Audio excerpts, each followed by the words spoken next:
Good morning and welcome to the Geo Group second quarter 2015 earnings call. All participants will be in listen-only mode. Should you need assistance, please signal a conference specialist by pressing the star key followed by 0. After today's presentation, there will be an opportunity to ask questions. To ask a question, you may press star then 1 on your telephone keypad. To withdraw your question, please press star then 2. Please note this event is being recorded. I would now like to turn the conference over to Pablo Paez, Vice President of Corporate Relations. Please go ahead. Thank you, Operator. Good morning, everyone, and thank you for joining us for today's discussion of the Geo Group's second quarter 2015 earnings results. With us today is George Zoley, Chairman and Chief Executive Officer, Brian Evans, Chief Financial Officer, John Hurley, President of Geo Corrections and Detention, and Ann Schlarb, President of Geo Care. This morning, we will discuss our second quarter performance and current business development activities. We will conclude the call with a question and answer session. This conference call is also being webcast live on our website at www.geogroup.com. Today, we will discuss non-GAAP basis information. A reconciliation from non-GAAP basis information to GAAP basis results is included in the press release and supplemental disclosure we issued this morning. Additionally, much of the information we will discuss today, including the answers we give in response to your questions, may include forward-looking statements regarding our beliefs and current expectations with respect to various matters. These forward-looking statements are intended to fall within the safe harbor provisions of the securities laws. Our actual results may differ materially from those in the forward-looking statements as a result of various factors contained in our Securities and Exchange Commission filings, including the Forms 10-K, 10-Q, and 8-K reports. With that, please allow me to turn this call over to our Chairman and CEO, George Zoley. George? Thanks, Pablo, and good morning to everyone. Thank you for joining us on this call. As we disclosed in our earnings announcement this morning, we reported 78 cents per share in adjusted funds from operation for the second quarter of 2015. Our second quarter results reflect the impact of approximately 4 cents per share in startup costs associated with the activation of 4,300 beds at 3 company-owned facilities, as well as approximately 1 cent per share in M&A-related expenses. As we look into the third quarter, we have several reasons to be optimistic. First, the 1,940-bed company-owned Great Plains Correctional Facility in Oklahoma intake began in June under a new 10-year contract with the U.S. Bureau of Prisons and is expected to be completed by October 1, at which time a fixed monthly payment will begin for the duration of the 10-year contract. You may recall that this contract was won under CAR 15 along with our Moshannon Valley facility rebid, which was also awarded a 10-year contract as the only Northeast U.S. CAR facility for the BOP. Also in the second quarter, we activated a $45 million, 640-bed expansion of the Adelanto ICE detention facility in California. This is the second expansion of the Adelanto facility since the first 650-bed contract in 2011 with the City of Adelanto and U.S. Immigration and Customs Enforcement. The 640-bed expansion increases the capacity to 1,940 beds and includes a new fixed monthly payment by September 15th, following a 75-day intake schedule. Also, during the second quarter, we activated our 1,740-bed company-owned North Lake Correctional Facility in Baldwin, Michigan. We recently relocated to North Lake approximately 300 Vermont inmates from a prior vendor's facilities and are awaiting further intake from the state of Vermont under a 5-year agreement for up to 675 inmates. Under our contract with the state of Vermont, Geo will also provide industry-leading evidence-based offender rehabilitation programs under the Geo Continuum of Care. We believe that this key differentiating factor led to our successful bid with Vermont, as well as the state of Washington, for the out-of-state housing of up to 1,000 inmates, as we announced in May. Additionally, on December 1, we expect to complete a $36 million, 626-bed expansion to the Karnes, Texas Residential Center, which is company-owned. The new facility capacity will be 1,158 beds and will result in a new fixed monthly payment estimated to take place on December 1 of this year. In Australia, we are continuing to develop the $650 million Ravenhall Correctional Facility for the state of Victoria. Geo's consortium is the developer of the facility, which will include an $88 million investment by Geo. The 1,300-bed facility is on schedule for completion in the fourth quarter of 2017. Subsequently, we will begin operating the facility under a 25-year contract providing secure residential care and state-of-the-art offender rehabilitation services in custody and post-release. Once operational, the Ravenhall facility is expected to generate approximately $75 million a year in revenues per year, including payments for improved offender rehabilitation. The Ravenhall prison will be the premier Geo Continuum of Care offender rehabilitation facility in the world. As the world's largest provider of detention and correctional services in prison as well as in the community, we are pleased to have been successful in combining investments in governmental infrastructure with best-in-class social services. At this time, I would like to turn the call over to Brian Evans. Thank you, George, and good morning to everyone. As disclosed in our press release today, we reported adjusted funds from operations for the second quarter of 78 cents per share. Our adjusted EPS for the second quarter 2015 was 43 cents, which reflects an adjustment for $3.6 million net of tax and startup costs and M&A related expenses. On a GAAP basis, we reported second quarter 2015 net income attributable to Geo of 38 cents per share. Our revenues for the second quarter 2015 increased to approximately $446 million from $413 million a year ago. Our quarterly revenues include approximately $20 million in construction revenue associated with our contract for the development and operation of the Ravenhall Prison Project in Australia. For the second quarter 2015, we reported net operating income of approximately $119 million. Compared to second quarter 2014, our second quarter 2015 results reflect the reactivation of the 300-bed company-owned McFarland Community Reentry Facility in California during August 2014, the opening of the 400-bed company-owned Alexandria Transfer Center in Louisiana in November 2014, the reactivation of the 400-bed Mesa Verde Detention Facility in California in March of 2015, approximately $20 million in construction revenue, as I just discussed, 4 cents per share in startup costs related to the activation of 3 company-owned facilities totaling approximately 4,300 beds during the second quarter 2015, and 1 cent per share in M&A related expenses. Moving to our outlook for the balance of the year, we have updated our guidance to reflect several factors. First, the reactivation of our North Lake facility in Michigan and the announced signing of our out-of-state contracts with Vermont and Washington will result in a gradual ramp-up at the facility. We expect the population at the facility to increase from its current census of approximately 300 offenders to approximately 500 offenders by the fourth quarter, with a gradual ramp-up expected in 2016.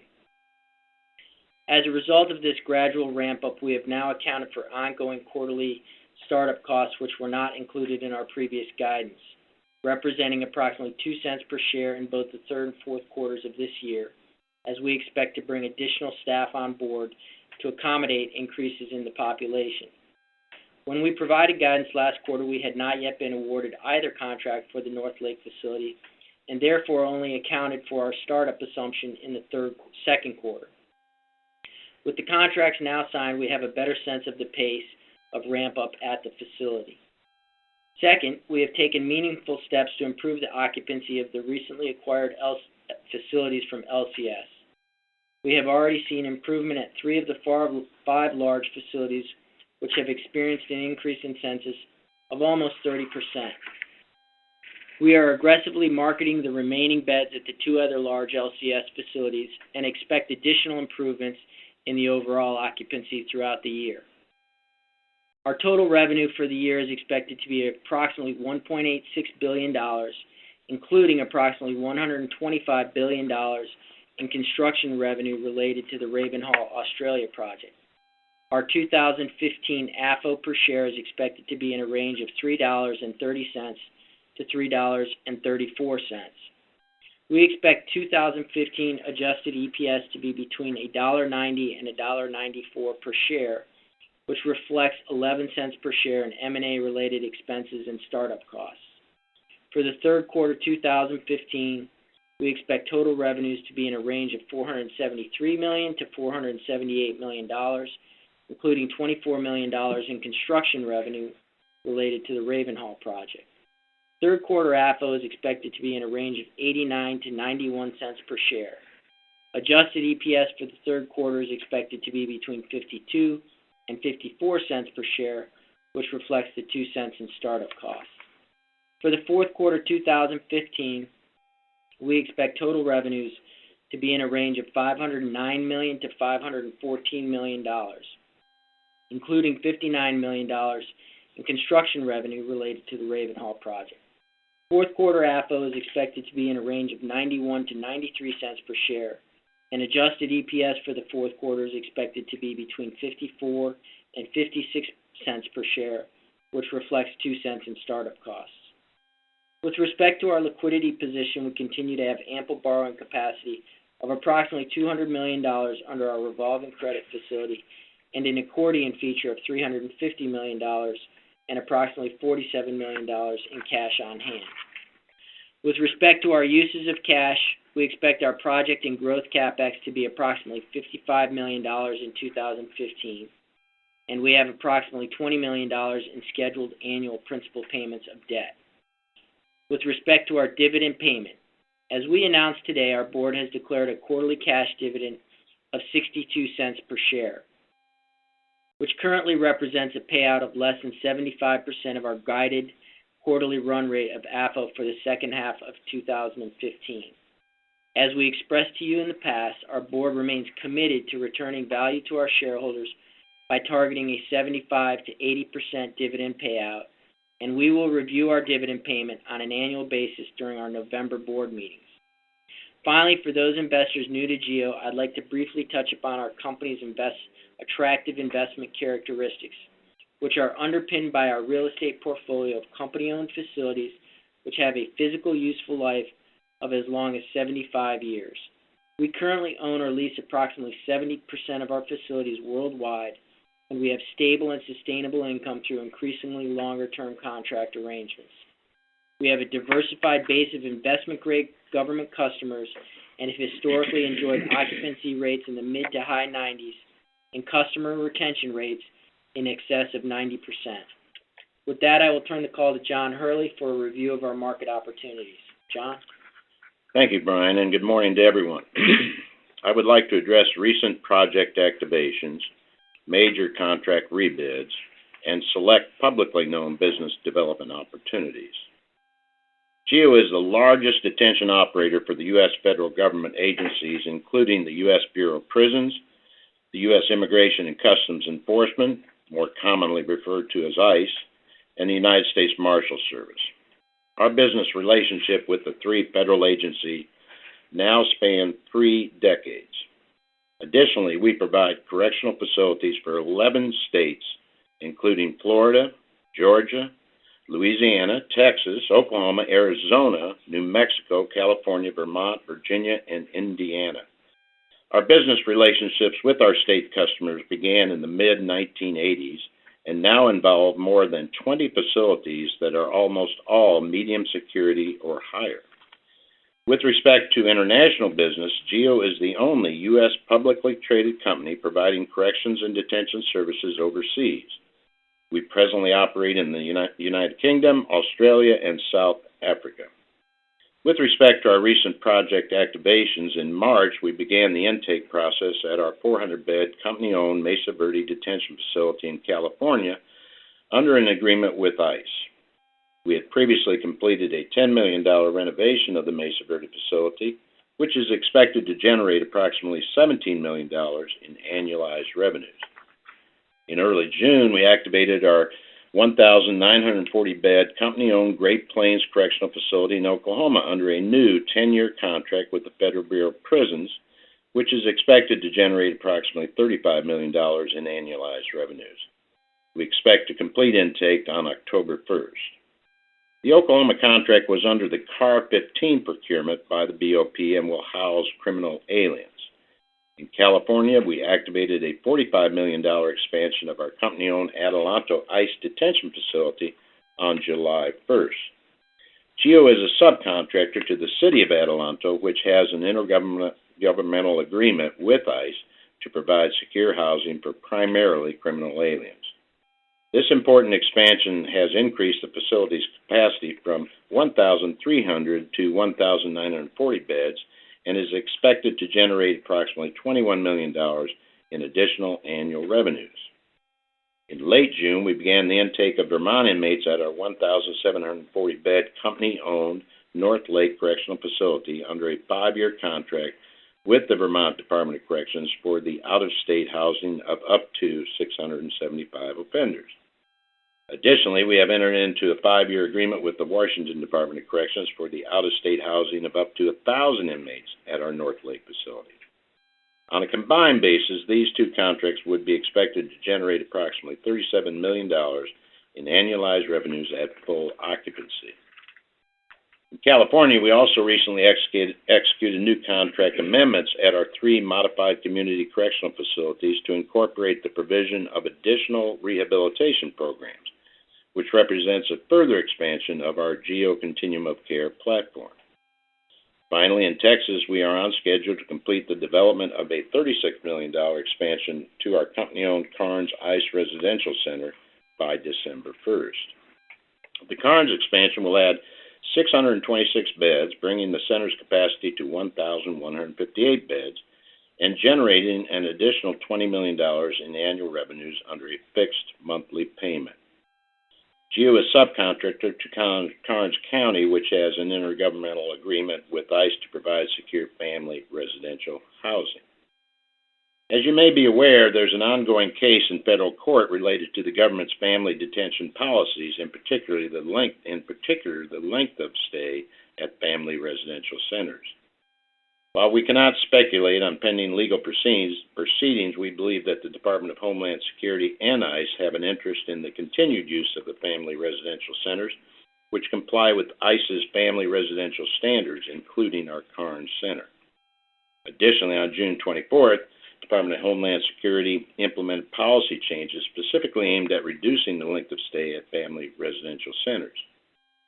Our Karnes Residential Center serves an important role in helping meet the government's policies and complies with the highest standards in our industry. We look forward to our continued partnership with ICE, which dates back to 1980. Moving now to major contract rebids. First, with respect to ICE, we recently signed a new 7-year contract for the continued management of the company-owned 700-bed Broward Transition Center in Broward County, Florida. This new contract was awarded through a competitive procurement process and provides for fixed monthly payments generating approximately $24 million in annualized revenues. Our company-owned 1,575-bed Northwest ICE Detention Center in Tacoma, Washington, has also been in a competitive procurement process. We have been negotiating a final new 10-year contract with ICE, which is expected to generate approximately $53 million in annualized revenues.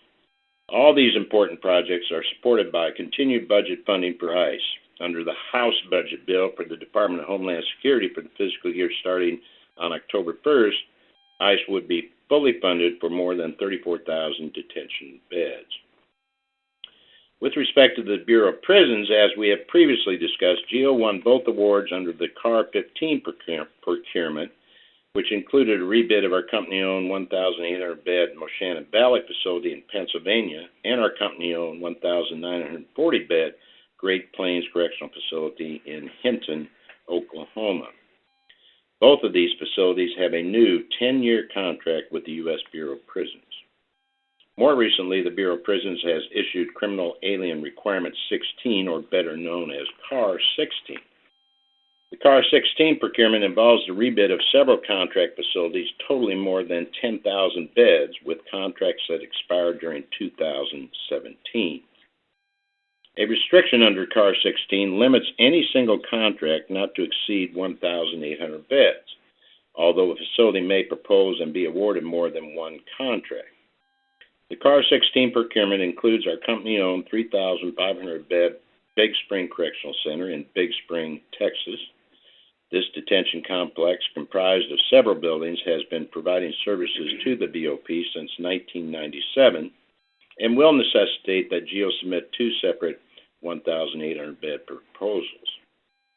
CAR 16 also includes the 3,600-bed Reeves County Detention Complex, which is owned by Reeves County, Texas.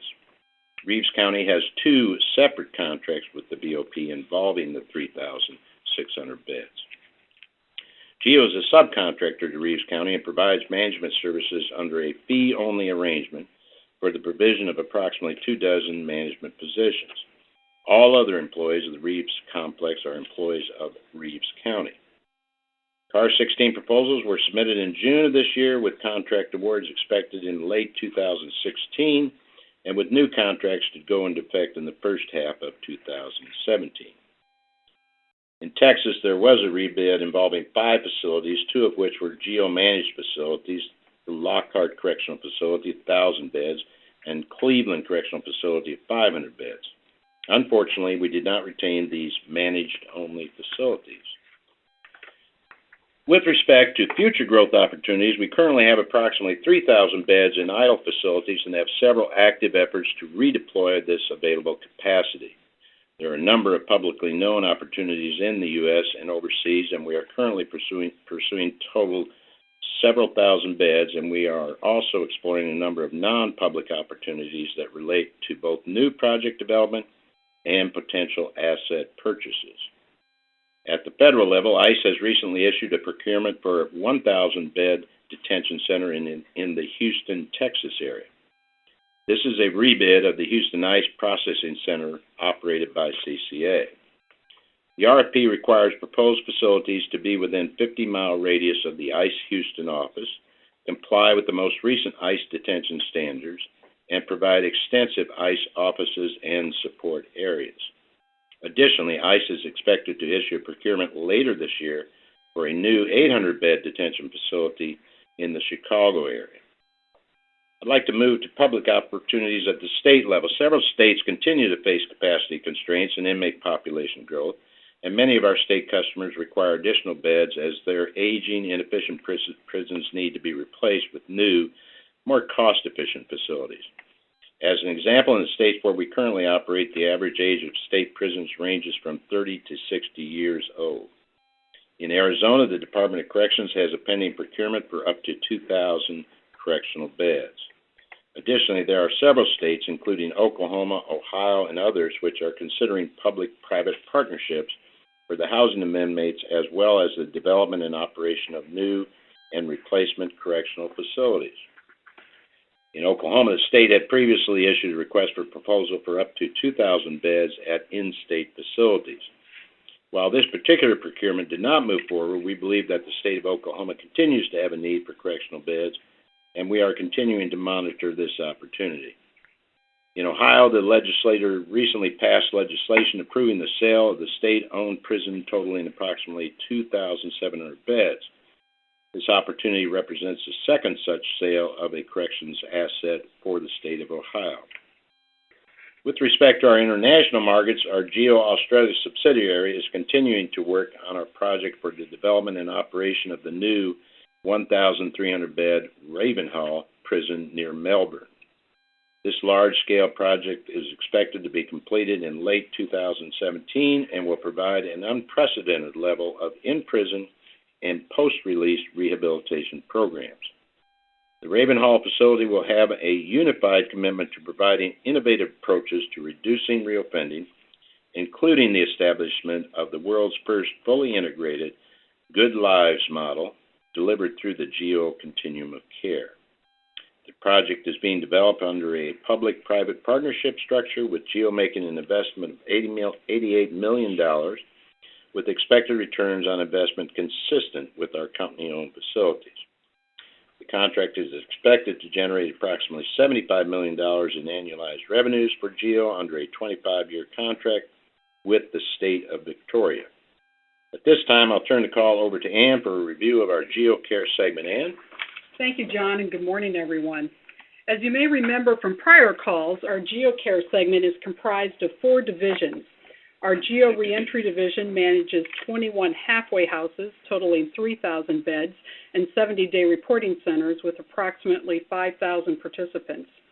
Our Youth Services division oversees 12 residential facilities with approximately 1,300 beds and 6 non-residential programs with approximately 1,200 participants.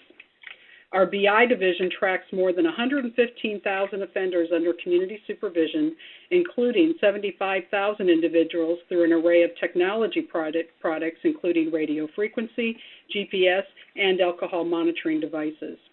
Finally, our Geo Continuum of Care division oversees the integration of our industry-leading evidence-based rehabilitation programs both in prison and through our community-based and post-release services.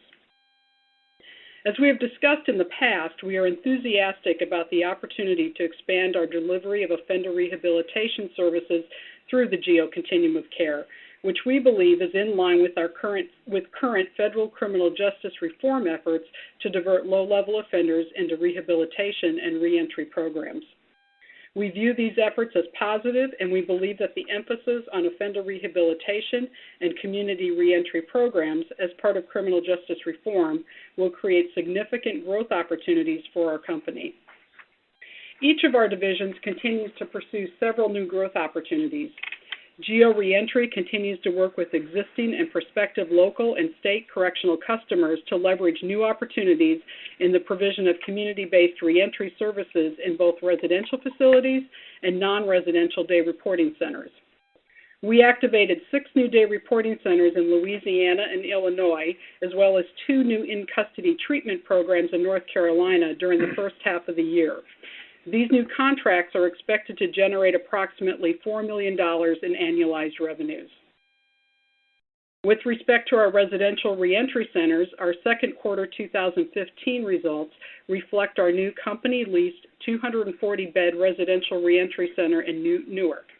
This new center was activated under a contract with the state of New Jersey late last year and is expected to generate approximately $5.5 million in annualized revenues.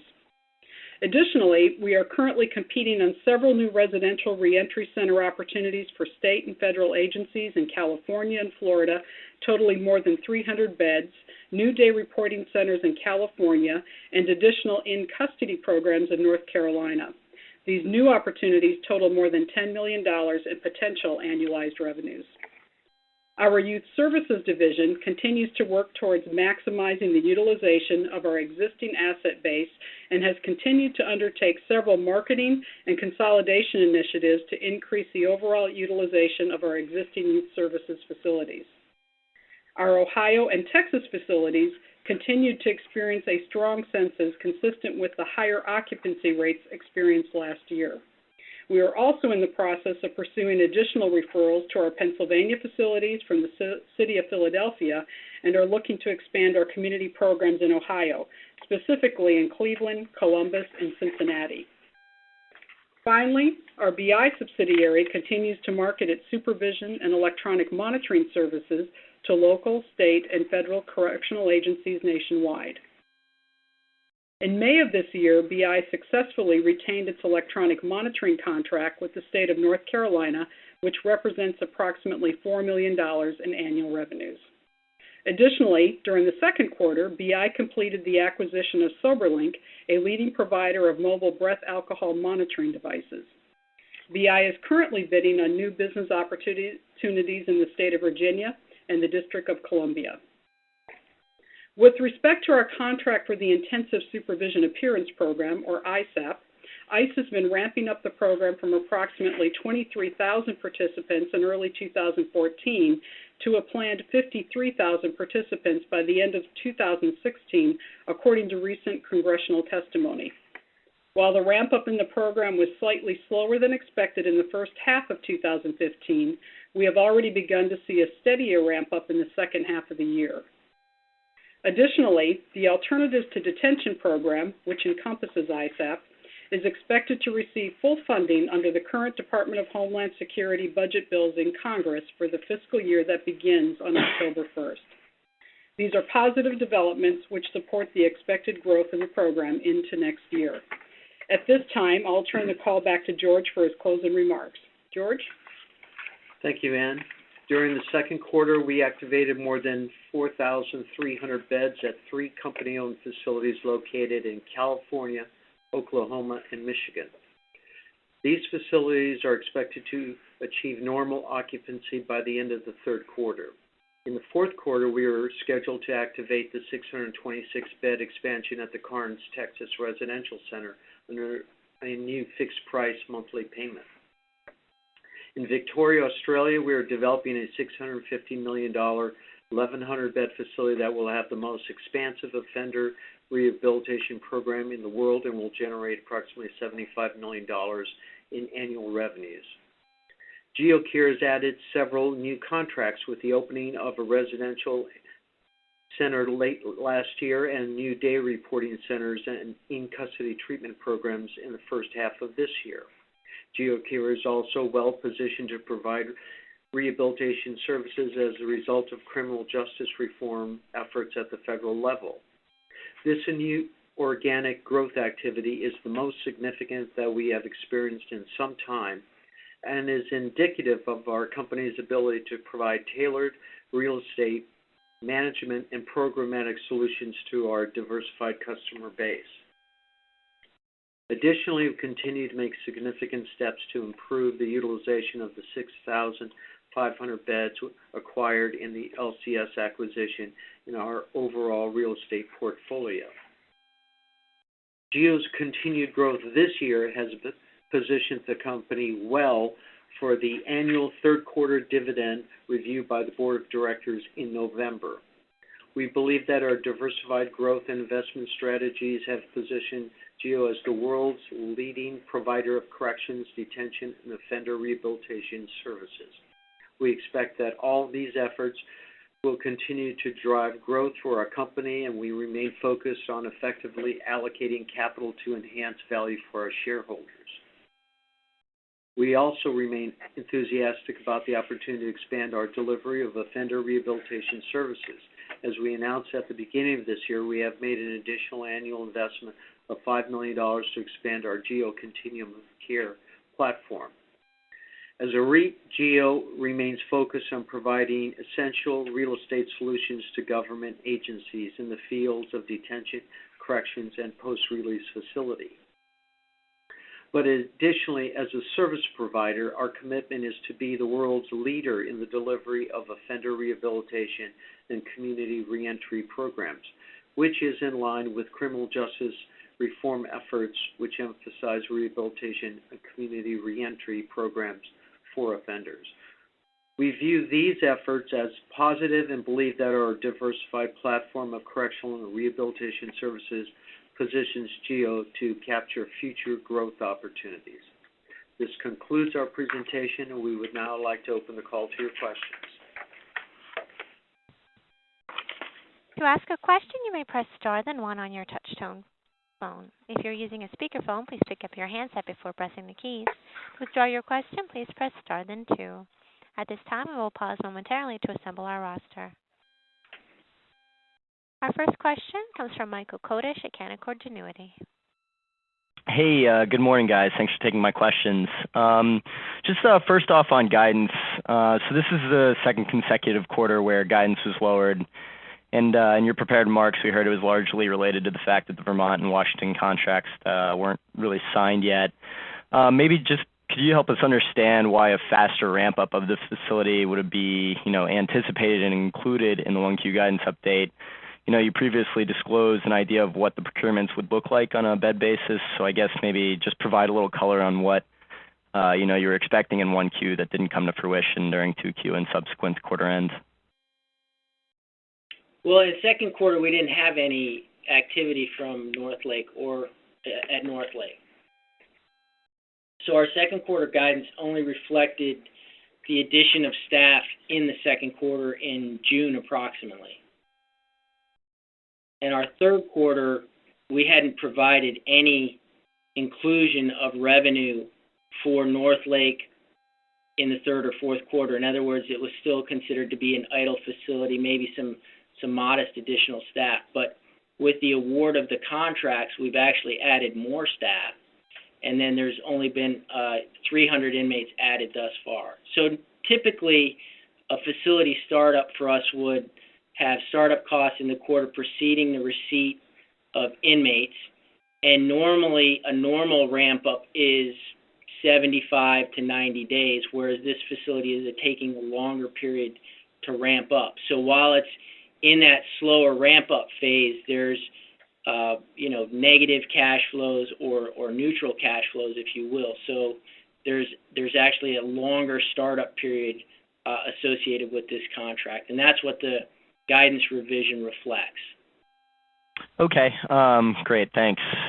So I guess maybe with regard to the slower ramp-up, is that more just due to slower prisoner populations, or perhaps related to maybe to get employees or its staff fast enough to justify more prison transfers? Is there anything like that?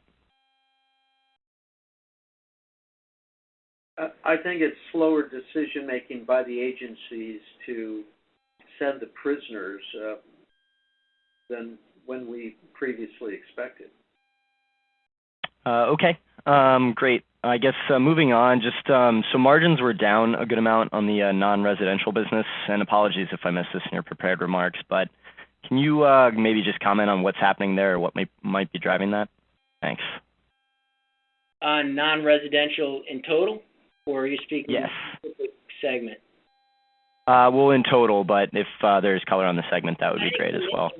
The main driver of that is going to be the startup costs.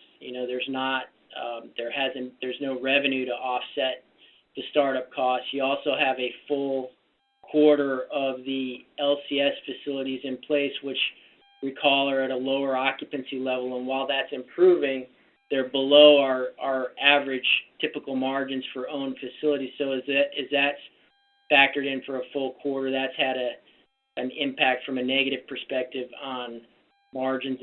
But the main driver is going to be the startup costs. No revenue and about $500,000 or $5 million, in pre-tax startup expenses.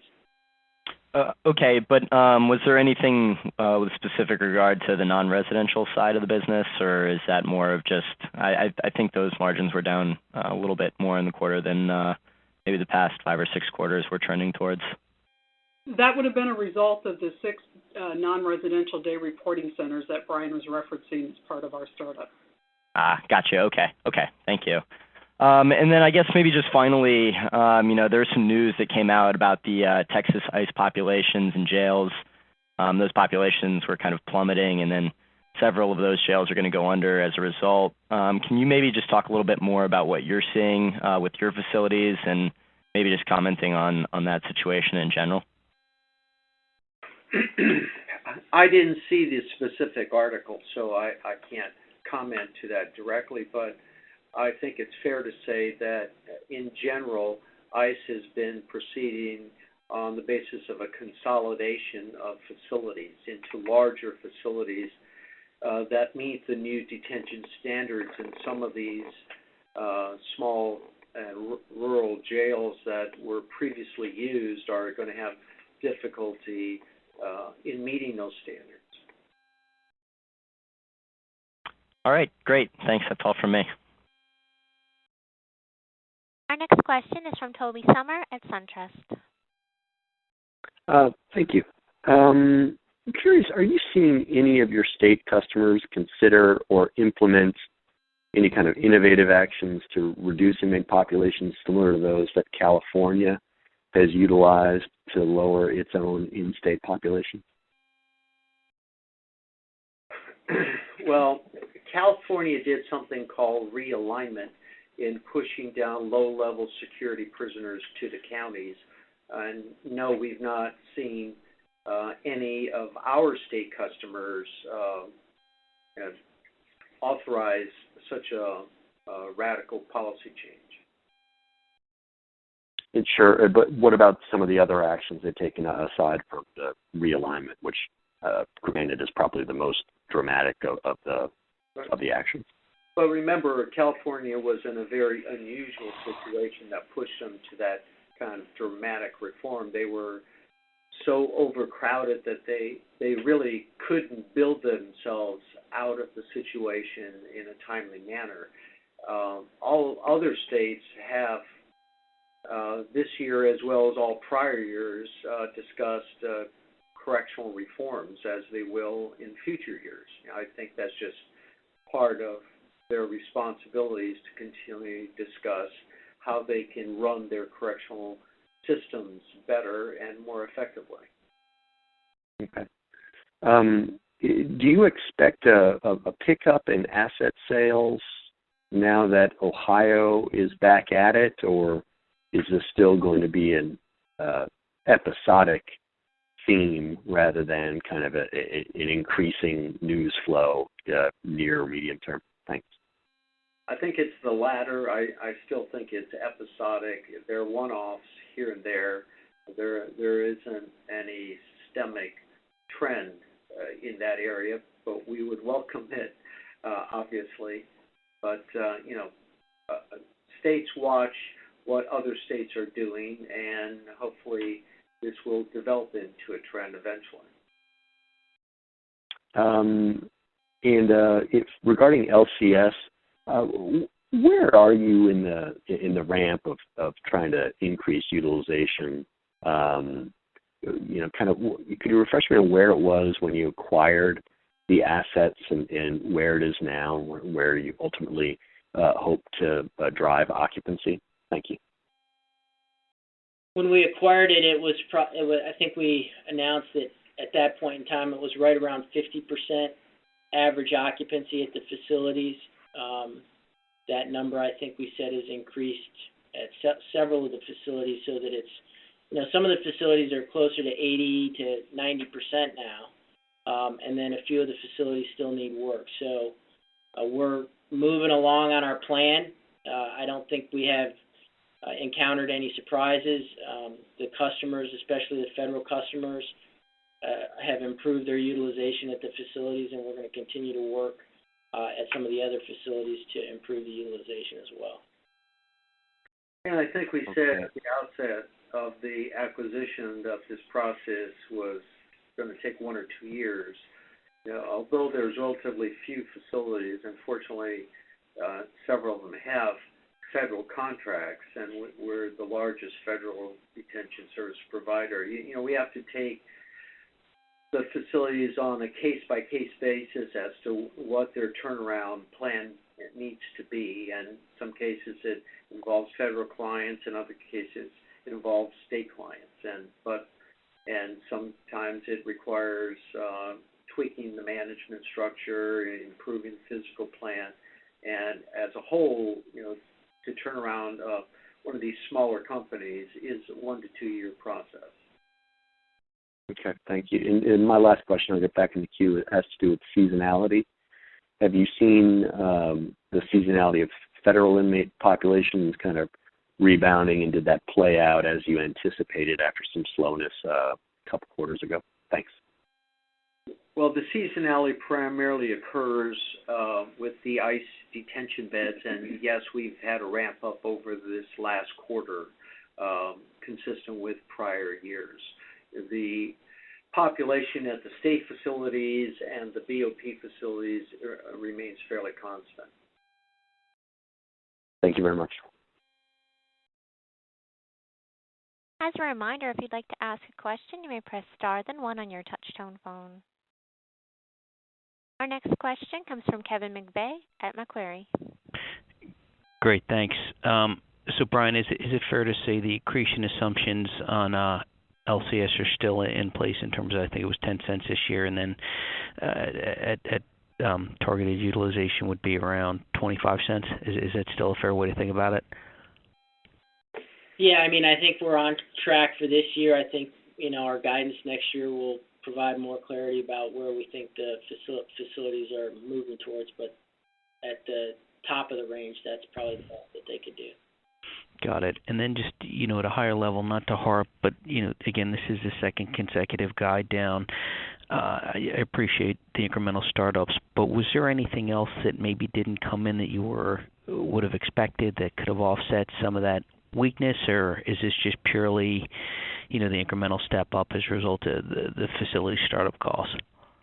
Well, we, as John mentioned during his discussion, it's not what I would call material, but it certainly negatively impacts the third and fourth quarter. We had the 2 managed-only contracts in Texas that we're no longer operating. That's about probably $15 million or so in revenue for the second half of the year. And, there still continues to be some erosion in FX rates against what we had previously guided. We looked to the forward estimates, but some of that, that eroded some as well. So we factored both of those in. I don't think either of them are, material in any way to speak of, but, combined, I guess those had some negative impact as well. Got it. And then just, and this will be my last, in terms of managed only, it seems like, is there still a primary focus there, or just given, the incremental benefit from the REIT, you focus on areas elsewhere, particularly given what it sounds like is, some renewed activity for potential acquisitions in terms of direct acquisitions from state facilities and things like that? I think our primary focus is on owned or leased facilities, not on the managed only.